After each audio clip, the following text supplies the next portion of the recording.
Hello friends, welcome back to a new mini blog. आणि आम्ही चाललो आहे आमच्या गावाला. जत्रा आहे, म्हणजे माना असतो जो दरवर्षी शेतातल्या राखणदाराला दिला जातो, त्यासाठी आम्ही चाललो आहे.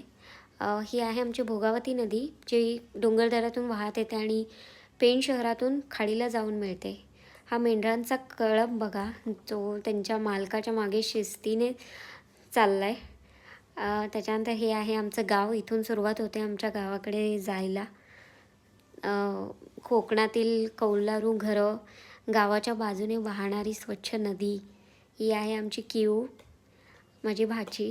आणि ही आमची घराशेजारची विहीर आहे, जिथं संध्याकाळी आणि सकाळी रोज गावातील सगळ्या बायका पाणी भरण्यासाठी येतात. खूप मस्त वाटतं हे सगळं बघायला. आणि हे आमचं कौलारू घर आहे. आमच्या रामफळाला सुद्धा रामफळ आलेत. मी कधीच टेस्ट नाही केलं, आता मला टेस्ट करायला भेटतील. आणि ही आहे गावाकडची संध्याकाळ. स्वच्छ मन मोकळा आकाश, ज्याला